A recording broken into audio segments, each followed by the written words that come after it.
Renault pour l'Impers, on va faire une nouvelle vidéo de PLO, un peu différente cette fois-ci, puisqu'on va faire une review d'une session qu'a joué Cyril en PLO 200 sur 4 tables, PLO 200 short-handed, sur un site.com, fulltiltpoker.com en l'occurrence. Alors en bas à gauche, donc pour commencer directement le commentaire de la session, on a Cyril qui check au big blind après un limp du bouton et une complétion du small blind. Donc le check au big blind est vraiment bon ici. J'aime pas du tout le raise pré-flop. Je pense que c'est une habitude plutôt des joueurs de no limit de raiser dans les blindes pas mal de mains, sachant que l'aspect initiative joue un rôle important. Ici c'est une main quand même trop médiocre qui joue pas très bien dans les pots simplement raisés en multi-way post-flop hors de position, donc c'est un très bon check ici. Alors Cyril qui fait face à un donk bet à hauteur du pot du la small blind, donc on a un gros wrap, sachant que 17 cartes vont nous donner une quinte, mais on a seulement 6 cartes vers le jeu max,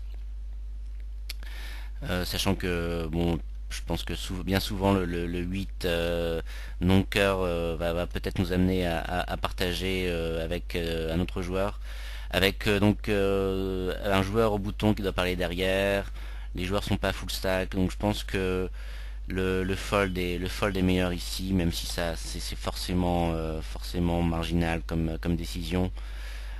Mais le fait d'avoir aussi peu d'outs vers les nuts avec la présence d'un flush draw, je pense que ça rend le fold correct avec un joueur qui parle derrière.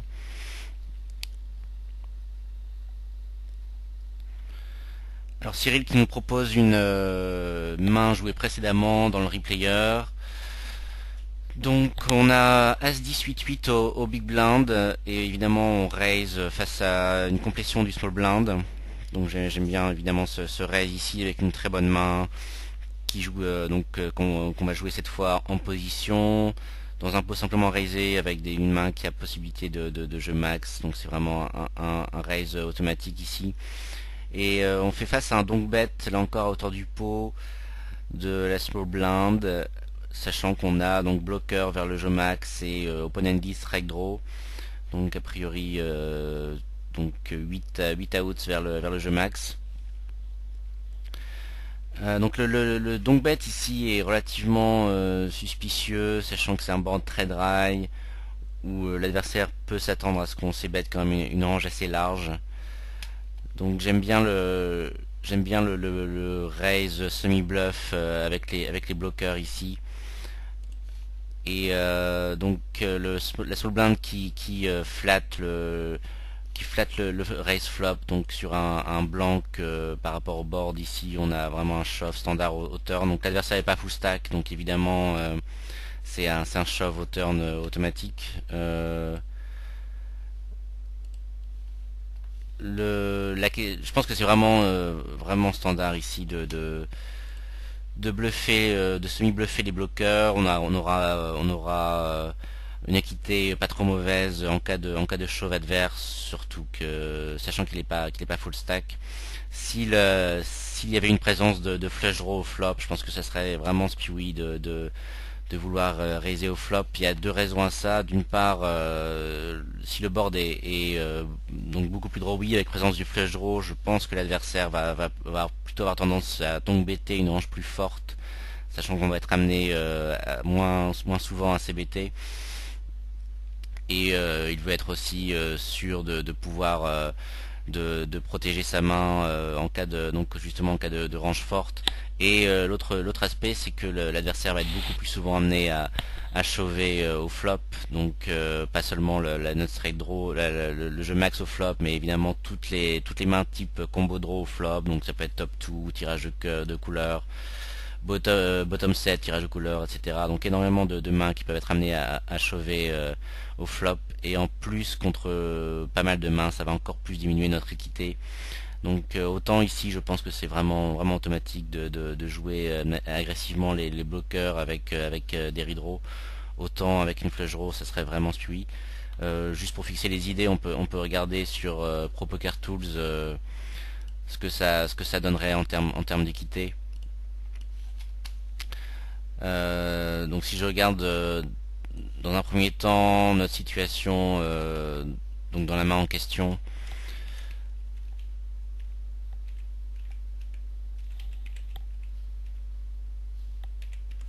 donc si on regarde par rapport au jeu max au flop, on voit qu'on est à 30%, mais bon là encore je pense pas que ça soit vraiment une partie importante de sa range, sachant qu'on a des bloqueurs, sachant qu'il donc bet sur un board très très dry. Et si on regarde, si on rajoute une flush draw et si on met par exemple bottom set avec n'importe quel tirage de couleur, on voit qu'on va voir que la liquidité diminue largement, donc on voit qu'on n'a plus que 22%. Donc je pense que c'est important de voir ce type de choses, parce que ça peut être un leak de certains joueurs de surjouer les bloqueurs et d'être assez spewy avec les bloqueurs, et autant ici c'est vraiment un spot standard, autant avec flush draw ça serait vraiment une très mauvaise idée.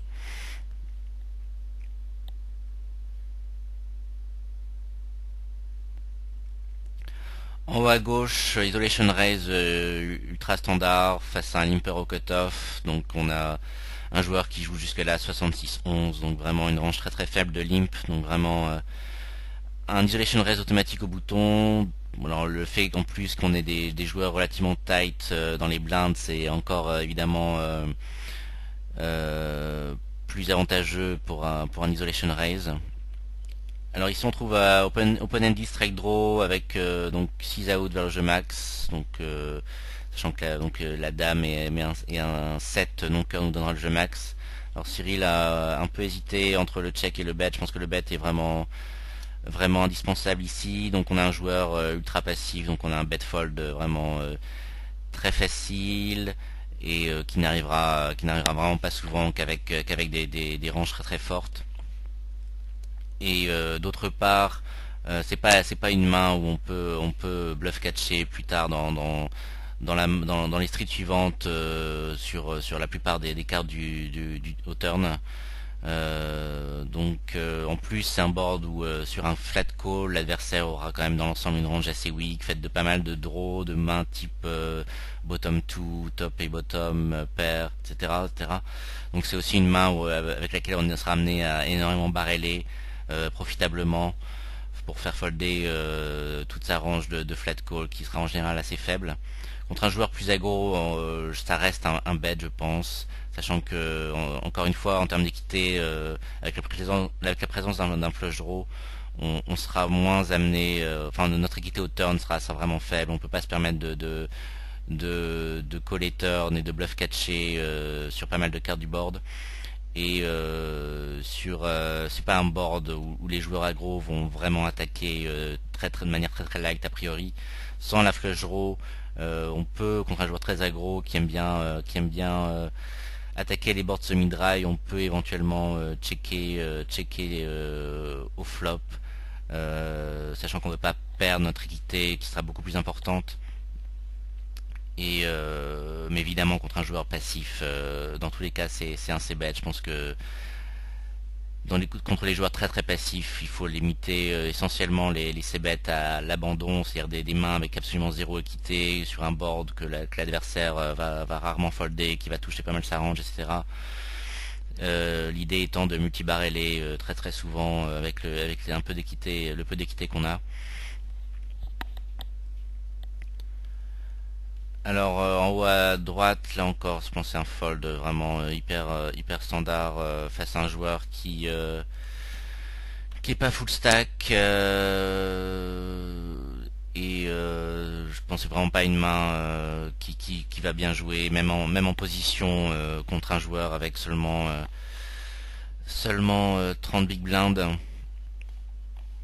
Je préfère le fold ici. De manière générale, je pense qu'on peut se permettre de folder pas mal de mains au big blind, même sur des pots simplement raisés. Alors c'est vrai que l'avantage de la position est bien plus important au PLO qu'au no limit, mais en même temps ça reste une main vraiment extrêmement faible ici. qui a quasiment aucune possibilité de jeu max. Le pair de 8 peut évidemment donner brelan, mais l'aspect 7 over 7 avec les faibles paires compte quand même sensiblement sur les pots simplement raisés. Inversement au 3BT évidemment. Donc je préfère folder même sans big blind deep, sauf joueur contre qui on a vraiment une bonne lecture, qui est assez weak ou hyper passif, etc., etc. En bas à gauche ici avec As-9 3-3, j'aurais overlimpé personnellement, avec une main là encore qui est beaucoup plus orientée jeu max, avec flush draw, avec As-9 de cœur. Là encore une pocket pair qui est pas hyper intéressante, mais je pense que c'est une main qui méritait un overlimp ici au bouton.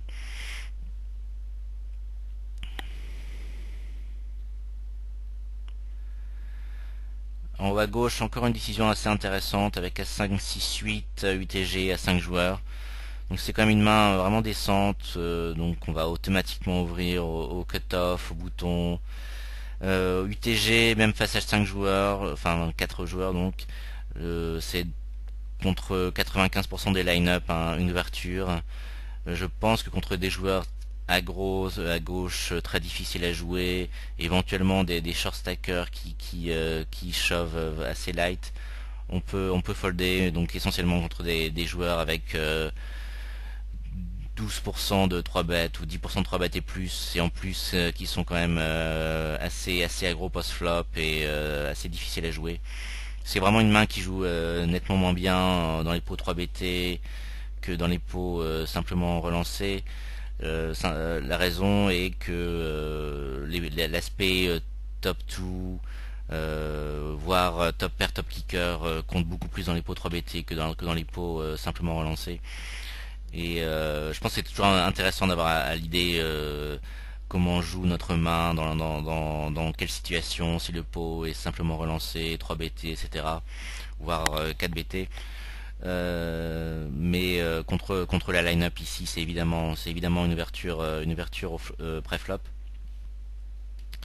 Alors on c-bet ce flop, là encore c'est un bon c-bet avec une main qui peut pas se permettre de bluff catcher plus tard dans la main, et en plus le joueur est, comme on l'a dit tout à l'heure, extrêmement passif, donc c'est vraiment un c-bet obligatoire pour value protection, même si la value est pas énorme.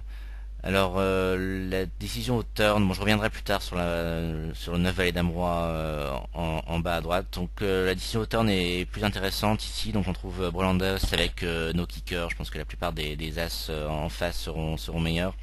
Et on décide de barreler. Alors je pense que le de barrel est pas mauvais, mais même si a priori il y a quasiment zéro value. Je pense qu'il y a l'aspect protection qui est pas du tout négligeable. Comme j'avais expliqué dans certaines vidéos, je pense que les mises pour protection pure ou quasiment sont beaucoup plus fréquentes au PLO qu'au no limit.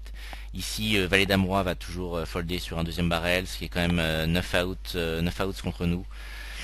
Et le deuxième barrel aussi contre un joueur qui va pas énormément en showdown, peut permettre de faire un 3 barrel bluff river. Je pense que ça peut paraître étonnant là encore au jour de no limit, mais c'est un spot où sur un blanc l'adversaire va jamais penser qu'on puisse bluffer ici, sachant que a priori il a toujours minimum un as ou une flush draw, et je pense qu'un 3 barrel bluff va régulièrement faire folder un as meilleur et les petites flush draw, les petites couleurs.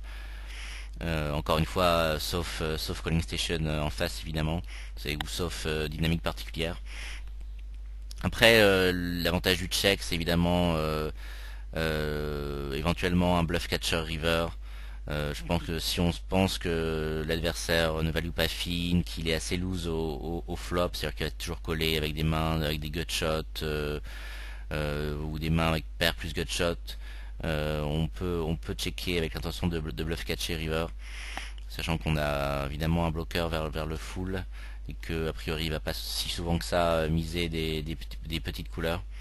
Mais contre l'adversaire ici, je pense que le bet est meilleur, avec éventuellement l'intention de 3 barreler bluff river si on connaît un peu mieux l'adversaire. Alors on va revenir sur le 9 valet dame roi. Donc j'avais rapidement parcouru la vidéo, la session de Cyril avant de commenter. Et je pense que c'est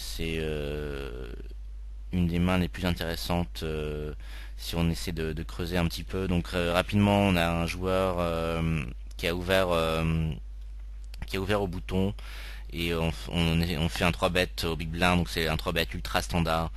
Ne pas 3 better ce type de main, c'est vraiment a priori une grave erreur, surtout dans les blindes.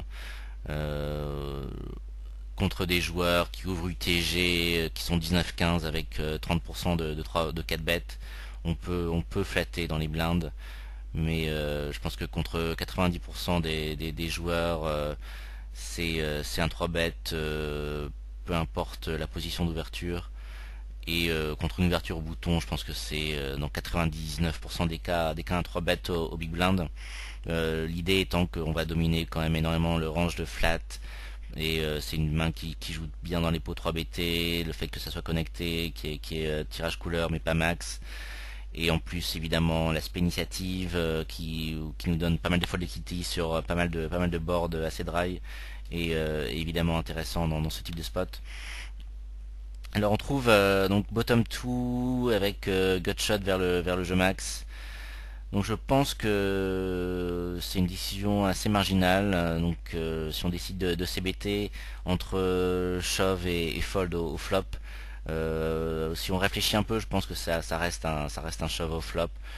Typiquement les joueurs de low limit comme ça vont souvent, enfin leur range de raise au flop va être assez limité. Typiquement tous les wraps, donc 10 dame roi, qui offre 13 outs vers la quinte et 8-10 dames qui donne 17 outs. Donc je pense qu'ils vont toujours chauver ce type de wrap assez fort avec lesquels ils auront toujours une équité décente face à Brolandas par exemple. Parce qu'évidemment, bon, même aujourd'hui, les joueurs, sauf à part les joueurs décents, ils ont toujours quand même en tête le fait qu'on puisse avoir paire d'as quand on 3 bet pré-flop. Et en termes de value, donc en dehors des wraps, je pense qu'un joueur va tout le temps chauver as-valet, parce qu'il pense que évidemment paire d'as paire d'as en main pour l'adversaire est beaucoup moins probable, et que top 2 est suffisamment fort pour qu'il y ait de la value au flop. Je pense que As-9 sera beaucoup plus close, c'est-à-dire certains joueurs vont tout le temps chauver, d'autres vont tout le temps flatter flop pour chauver turn, parce que bon, ils pensent que leur main est suffisamment forte pour ne pas pouvoir folder sur ce board, mais en même temps ils pensent que leur main est pas suffisamment forte pour stacker au flop. Donc c'est évidemment le niveau de réflexion zéro qui est assez récurrent chez les joueurs de basse limite.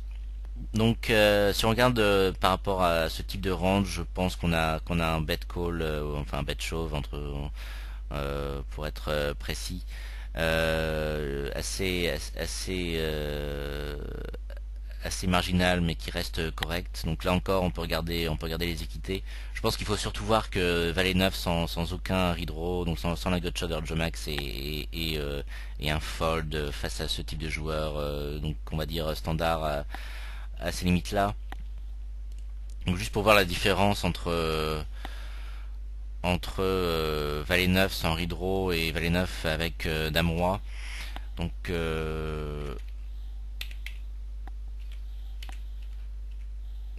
si on regarde par rapport au wrap en face, bon évidemment l'équité face à As-Valet va être légèrement supérieure, mais ça c'est pas, la différence est pas sensible. Alors que contre les wraps, la différence est vraiment énorme. Donc si on met par exemple 5 de cœur et 6 de trèfle, qui est évidemment pas dans notre range pré-flop, mais c'est juste pour fixer les idées. Non pardon, c'est pas Valet Dame qu'il faut faire, c'est Valet 9.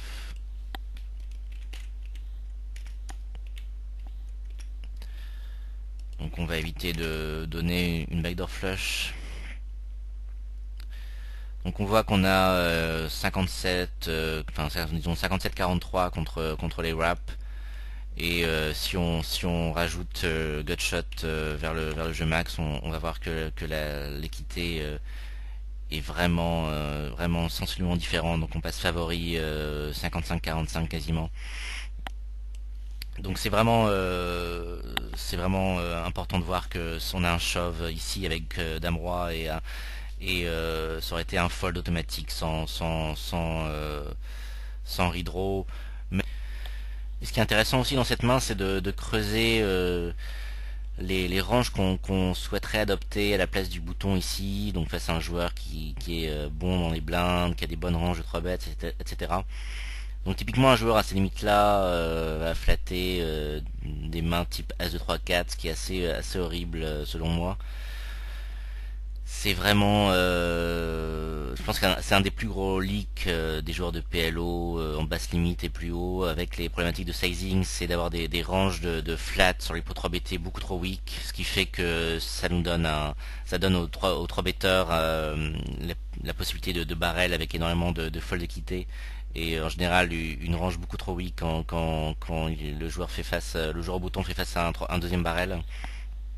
Donc As de 3-4 est vraiment un fold ici, sachant que, bon, évidemment, on a 0 redraw et on devra toujours folder sur un deuxième barrel.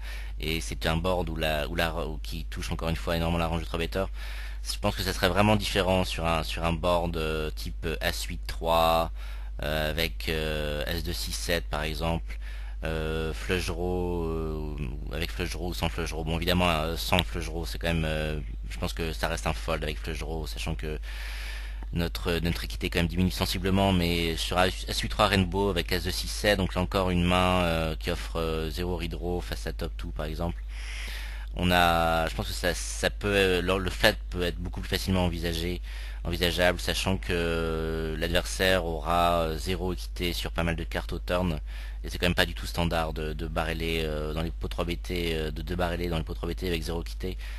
Alors qu'ici, a priori, le 3 better aura toujours un peu d'équité sur ce board ici. Donc c'est ce qui fait que je pense que flatter avec un As et 0 redraw est vraiment horrible ici.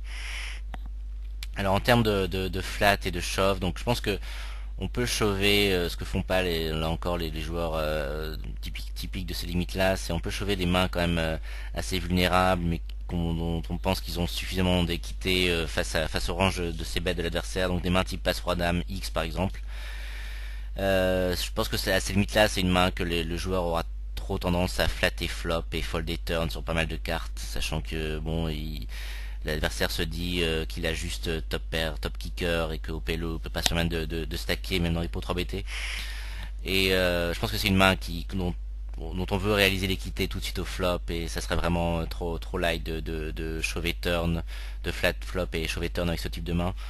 Donc je pense qu'on peut retrouver l'équivalent assez facilement dans les pots 3BT ou nos limites. On chauverait également des As avec redraw, des As moyens avec redraw, donc des mains type As-Dame 10, éventuellement As-8 10, même si c'est probablement assez light de chauver As-8 10 ici. Je pense on peut se permettre de chauver ce type de main là encore pour réaliser notre équité tout de suite au flop, sachant que c'est une main qui est beaucoup trop weak pour pouvoir stacker au turn. Et sur les parties plus fortes de notre range, on va chauver. Je pense que c'est important de chauver des mains type As-9 sans redraw, donc les mains type As-9 5-6, où pas mal de cartes au turn vont rendre notre main vraiment difficile à jouer, donc où ce sera très close entre fold et shove au turn, probablement fold sur pas mal de cartes type 10 dame roi et 8. Et donc pareil pour As-Valet, et je pense qu'on peut flatter tous les As-9 et As-Valet avec l'intention de chauver et turn, donc As-9 avec redraw, donc des As-9 10 dame, As-8 9 10, As-Valet 10 dame, As-Valet dame roi, etc. Donc tous les As-Valet As-9 vraiment qui supportent pas mal de cartes au turn. C'est vraiment le type de main qu'on va vouloir flatter, donc slow player entre guillemets, donc flatter flop et chauver turn. Pour justement ne pas avoir une range trop weak au turn. Et en termes de flat plus weak, on peut flatter 8 9 10 9 10 dame, donc paire plus tirage de quinte. On peut flatter même un As-Roi sec. Je pense que c'est là encore, c'est donc avec l'intention évidemment de folder sur un deuxième barrel, sur un blanc. L'avantage de As-Roi ici, c'est que par rapport je pense que pas mal de mains type de paires inférieures vont plutôt s'orienter vers un showdown gratuit, donc check avec l'intention d'abonner le pot. Donc on aura souvent régulièrement un showdown gratuit face à deux paires inférieures avec As-Roi si on touche un roi au turn. Donc justement, rapidement pour finir sur cette main, si on regarde avec 9 valets dame roi ici au big blind, quelle action on prendrait au turn. Donc évidemment on barrellerait sur tous les blancs. C'est essentiellement là encore un bet pour protection, sachant que on s'attend à ce que l'adversaire shove rarement moins bien, à moins qu'il trouve un combo draw au turn. Mais je pense que ça l'arrange l'adversaire est typiquement tellement faible que le barrel turn est évidemment ultra profitable, même s'il y a assez peu de value. Et sur les cartes donc qui touchent pas très bien notre range, donc typiquement 8 damois, je pense qu'on peut check folder, ce sont a priori les seules cartes qu'on va check folder ici. Même un as, on peut se permettre de barreler.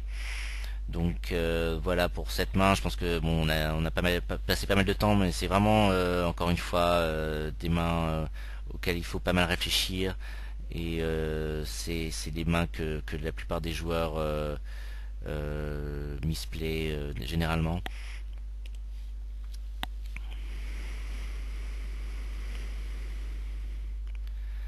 Alors en bas à gauche, ouverture, donc d'une main très forte, As-Roi, Roi, avec As-Roi suité. Évidemment on s'est bet sur ce board très très dry avec l'intention de bet folder. Je pense que c'est hyper automatique. Même si les joueurs sont pas full stack, il est hors de question de stacker ou même de flatter un raise ici. Et il y a suffisamment de value protection pour se permettre de CBT.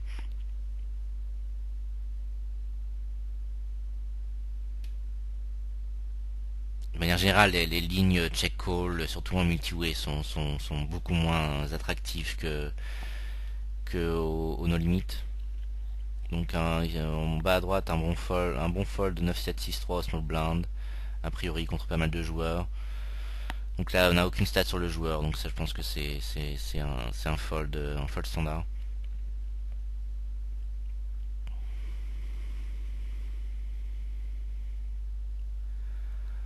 En haut à gauche, donc là aussi on hésite entre fold et call. Je pense que ça c'est plutôt un fold vu les stacks des adversaires. Donc deux adversaires qui sont en gros à 50 blindes et à 2 3 4 quand même pas une main même single suited. C'est une main dont on va tirer difficilement du profit multi-way face à deux joueurs hors position, surtout non full stack. Je pense que s'ils étaient full stack et relativement passif, assez facile à jouer post-flop, on aurait pu se permettre de défendre ici. Donc on trouve comme board, comme flop roi d'un valet, donc on trouve la nut flush, enfin le nut flush draw. Et je pense qu'il n'y a pas d'autre décision à faire que check call, même avec des stacks pas très profonds.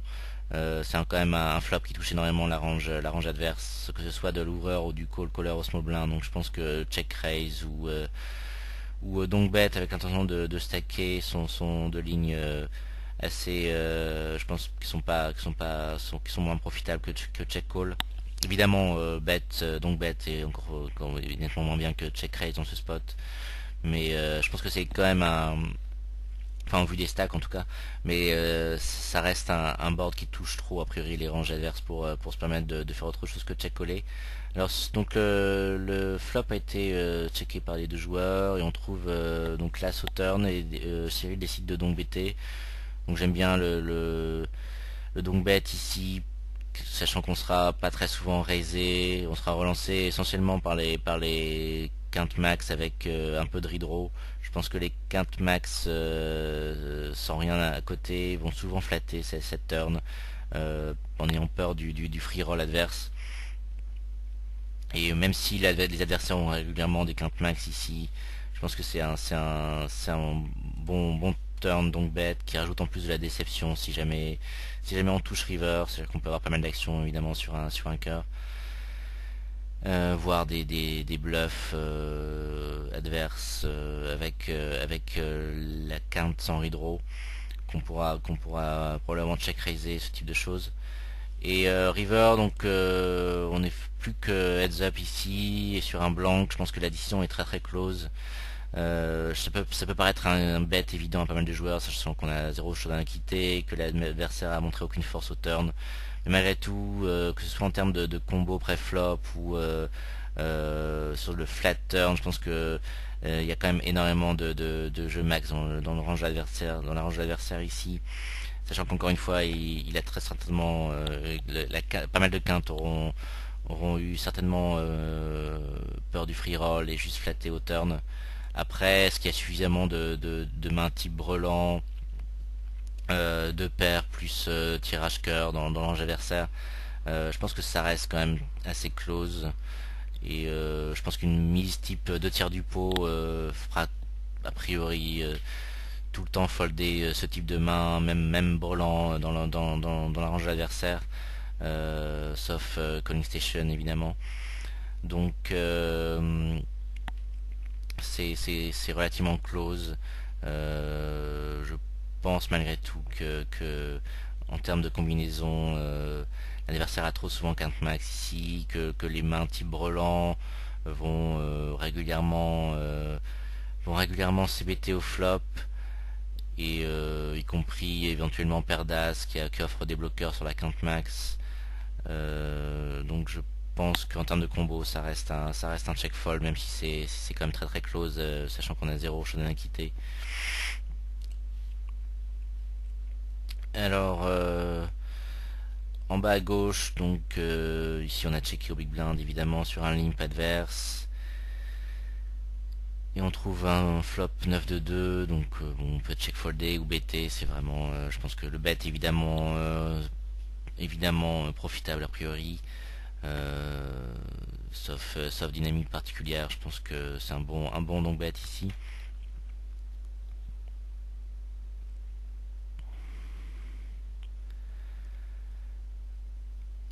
Alors en haut à gauche on trouve valet valet roi 8, donc cette fois-ci je n'aime vraiment pas la défense au small blind. Autant malgré les stacks je pense que as 2 3 4 était relativement close. Ici je pense que c'est vraiment une main EV négative au small blind face à deux joueurs. Donc une main encore une fois dans les posts, une seule fois relancée pré-flop, qui joue quand même assez mal, avec très peu de possibilités de jeu max, et donc la présence de la paire de valet aide évidemment la main, mais à côté de ça, ça reste une main quand même très très très très faible, et c'est vraiment très très difficile de trouver du profit avec ce type de main face à deux joueurs sans l'imposition post-flop. Et on trouve un board vraiment assez représentatif des problèmes de cette main, c'est-à-dire qu'on trouve top pair, et même si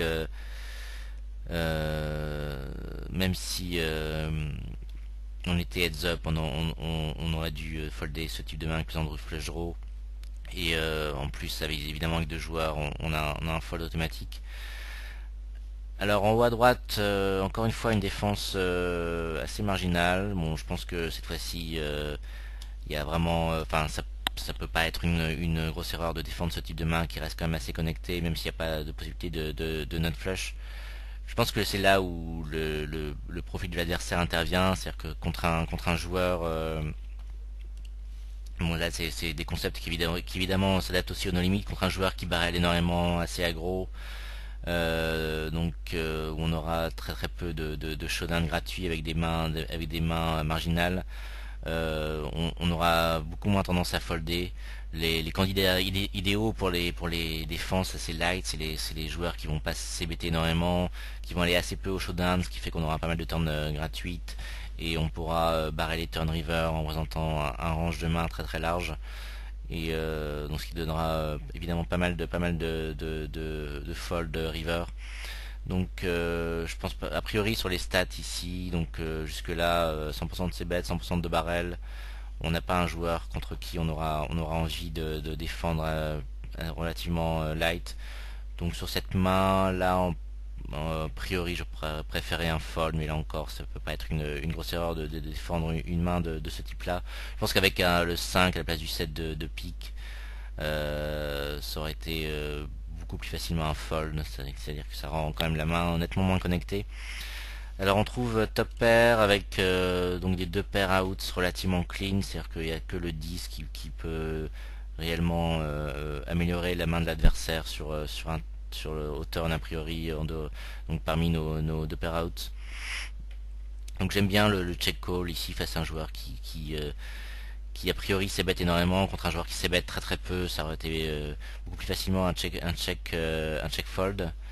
Alors c'est vrai que donc on peut se demander est-ce que c'est pas le type de main où on a envie de check raiser, sachant qu'on a un joueur qui barrel énormément en face, qu'on a une main qui est très certainement, enfin qui est assez régulièrement, pas si souvent que ça, mais assez régulièrement la meilleure main au flop face au range de l'adversaire, et qui pourra jamais supporter un deuxième barrel sauf si on améliore.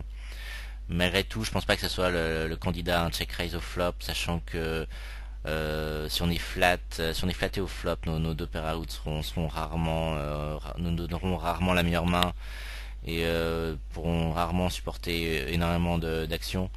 Je pense qu'un check raise est vraiment nettement préférable avec des mains offrant des outs vers le jeu max. Donc ça peut être par exemple une main type paire de 8, 10, X, donc qui donne gutshot vers le jeu max, Breland 8 sera régulièrement la meilleure main, il pourra supporter pas mal d'actions, etc. Donc là encore, une main donc, où on pourra quasiment jamais supporter un deuxième barrel sans s'améliorer, et qui est régulièrement la meilleure main, donc en l'occurrence paire de 8. Mais c'est vraiment un candidat nettement meilleur, un check raise semi-bluff, donc weak semi-bluff, avec l'intention évidemment de folder sur un shove que la main en question.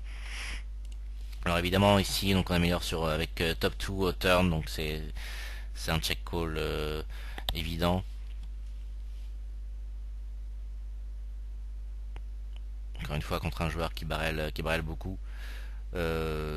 Si contre un joueur qui barrel pas beaucoup, évidemment la décision aurait dû être faite au flop, c'est-à-dire que ça aurait dû être un check fold au flop. Si on a décidé de check coller, c'est que le check call au turn est évidemment correct.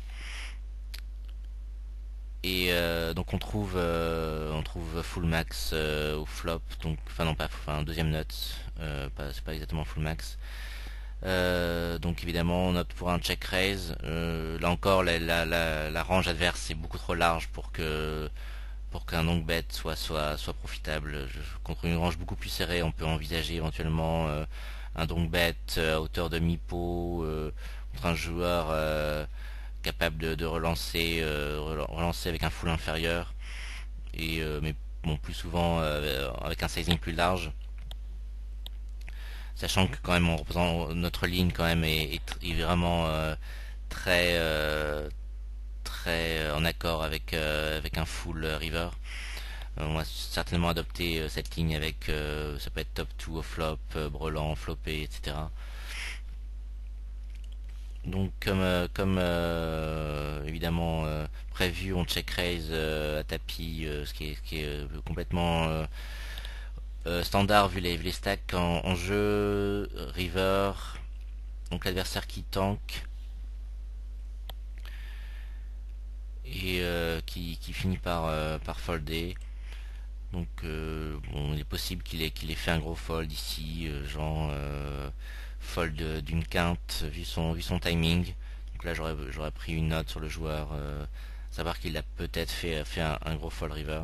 Alors en bas à gauche, donc là encore une main assez intéressante. Donc on a ouvert, je crois que c'est un isolation raise d'ailleurs, d'un joueur qui a limpé comme à son habitude, je crois, savoir Leon King, oui c'est ça. Et on se fait call de 3 bêtes par le joueur au small blind. Alors le joueur au small blind, je pense que c'est un multitableur, et je pense que c'est à peu près le seul joueur vraiment décent sur les tables, sur les 4 tables.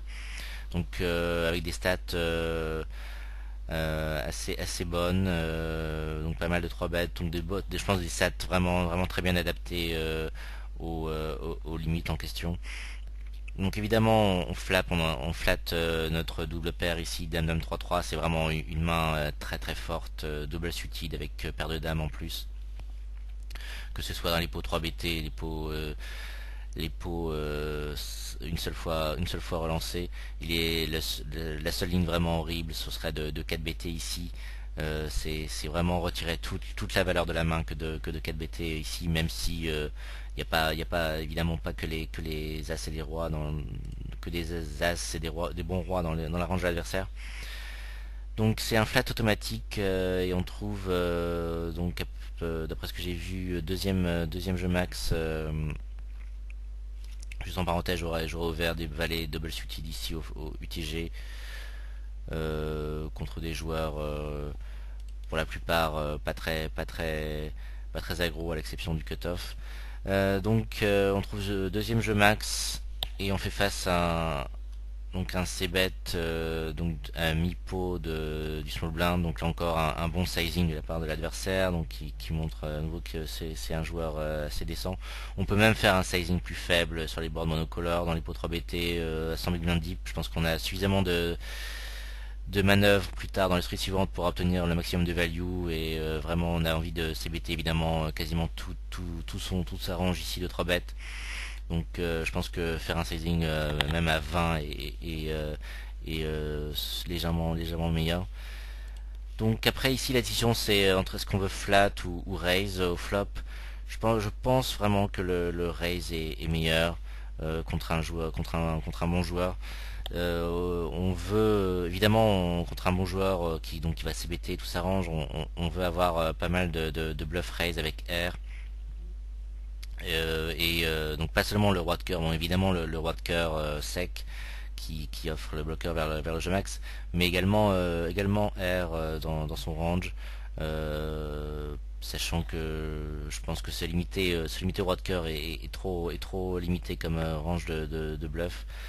Et en termes de value, je pense qu'il y a suffisamment de value avec deuxième jeu max ici, au moins sur call flop et bet turn, donc deux streets de value en plus du raise flop.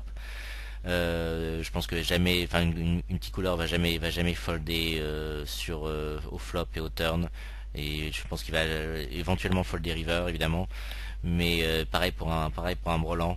Donc je pense qu'il y a quand même pas mal de value à adopter un raise flop au flop avec deuxième jeu max. Je pense qu'à partir du troisième jeu max ça devient beaucoup plus marginal, et je préférerais le call flop, parce qu'évidemment on sera beaucoup plus souvent derrière si on a de l'action. Et mais je pense que c'est aussi important d'étendre un peu son range de value, et pas seulement avec le jeu max sur ce type de board. Donc alors après le sizing ici, il faut vraiment adopter un sizing très faible. Je pense que il y a pas d'autre sizing à adopter que min raise dans ce spot, sachant qu'on a largement là encore largement la place pour obtenir le maximum de value plus tard dans les streets suivantes. Et évidemment le min raise ça permet d'équilibrer avec ces ranges de bluff où on a envie de faire le raise le plus faible possible, et ça permet aussi de laisser la place à un 3 bet bluff avec le roi sec par exemple dans ce spot. Évidemment à partir du moment où on raise flop, c'est avec l'intention de stacker au flop, et ce qui va arriver assez souvent contre des brelans, par exemple contre le brelan max, sachant que l'adversaire veut juste relancer, enfin ne veut pas jouer passivement face à un range qui inclut pas mal d'air. Il veut éventuellement induire un shove light avec un roi sec, etc. Mais on veut surtout induire un 3 bet bluff avec le roi sec ici, en adoptant un sizing très faible. Et comme j'ai dit précédemment, évidemment c'est aussi important en termes d'équilibre de sizing. Là au small blind, je pense que bon, valet suited c'est très marginal, mais je pense que j'aurais ouvert personnellement contre un joueur qui 3 bet jamais a priori, enfin qui n'a pas encore 3 betté jusque là. Et donc en bas à droite, une main standard où on part à tapis pré-flop avec des très très bons as.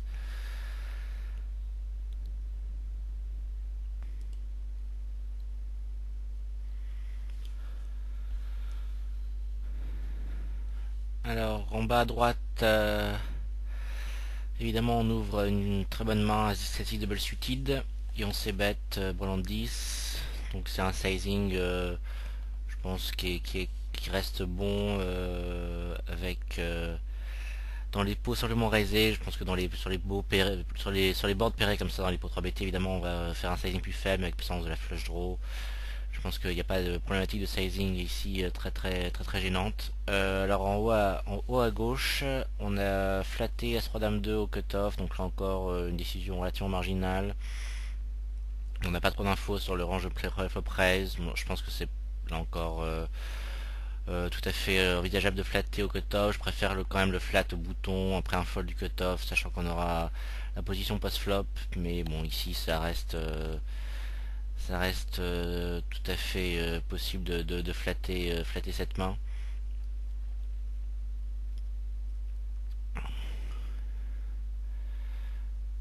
Alors en bas à droite, en bas à gauche, pardon, évidemment on bet après un check du small blind notre wrap ici sur board pairé. Et après un check en haut à droite de l'ouvreur, on a un bet ici vraiment automatique. Je pense que c'est très important de miser ce genre de board avec une main assez vulnérable mais qui aura toujours de l'équité quand on est flat. Et je pense que espérer un showdown gratuit dans ce genre de spot est une erreur. Et avec une main quand même assez vulnérable.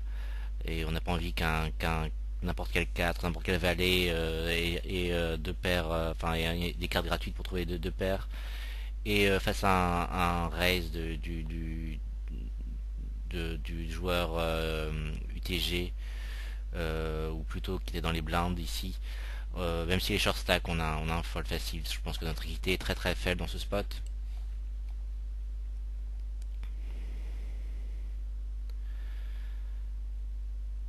Alors ici Cyril qui fold As-3 7-5.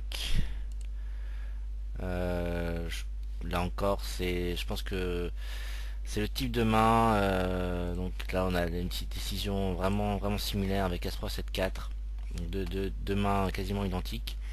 Et Cyril qui fait un fold dans les deux cas. Donc bon, j'ai pas vraiment de problème avec le fold. Je pense que les décisions entre fold, call et raise dans ce spot sont très close. C'est vrai que je pense que le call est meilleur que le call tout à l'heure de valet roi 8. Et donc a priori si on call valet roi 8, on aurait plutôt tendance à coller As-3 7-4 ou As-3 7-5 ici single suité. Mais je pense qui est intéressant de voir, c'est que donc les fold, call ou raise sont très close. Et je pense que c'est un spot où il n'est pas impossible que raise soit supérieur à fold et lui-même supérieur à call, ce qui est très rare au PLO. Je pense qu'en position c'est quasiment jamais le cas, sauf si on a un joueur qui fold très souvent sur les 3 bêtes et qui joue très mal dans les trop beaux 3 BT, enfin qui fold souvent sur les 3 bêtes pré-flop, ou qui joue très mal hors position dans les pots 3 BT. Sachant qu'en position la position dans les pots simplement raisées, enfin une seule fois relancées est très importante. Donc contre un joueur standard, je pense qu'il est très rare qu'on ait une situation où raise soit supérieur à fold et lui-même supérieur à call. Hors position, je pense qu'ici on a des mains qui jouent assez bien dans les pots 3BT. Donc des mains type As-3 avec single suité, donc qui donneront des mains type top 2 ou nut flush draw. Donc c'est ce type de main qui est très intéressante dans les pots 3BT. Et bon, j'ai un peu de problème pour naviguer et retrouver la main en question.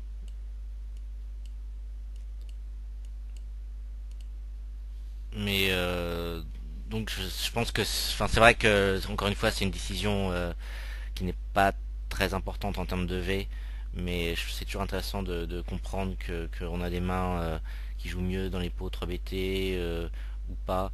Et ici contre des joueurs qui foldent très souvent qui foilent de trop dans les pots 3BT, qui sont trop tight, trop fit or fold, j'aurais plutôt tendance à 3BT en fait ce type de main.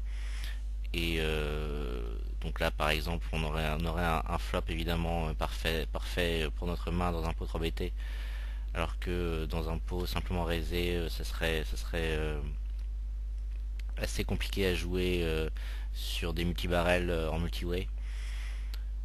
Je pense qu'on va peut-être s'arrêter là pour cette revue de session. Donc on a vu pas mal de problématiques pré-flop, mais on a aussi vu, je pense, des points intéressants post-flop, en particulier dans les pots 3BT, où là encore, là encore les joueurs font pas mal d'erreurs. Et bon, juste un dernier point, je pense que j'aurais overlimpé la main en bas à gauche, là, AC7 dame avec A7 signal suité. J'espère que ça vous a ça vous a intéressé. Je pense qu'on a fait pas mal de parallèles aussi avec le No Limit, ce qui est toujours intéressant pour les joueurs qui sont encore au début de leur apprentissage du PLO après pas mal d'expérience en No Limit. Donc je vous dis à très bientôt pour des nouvelles vidéos. Bye bye.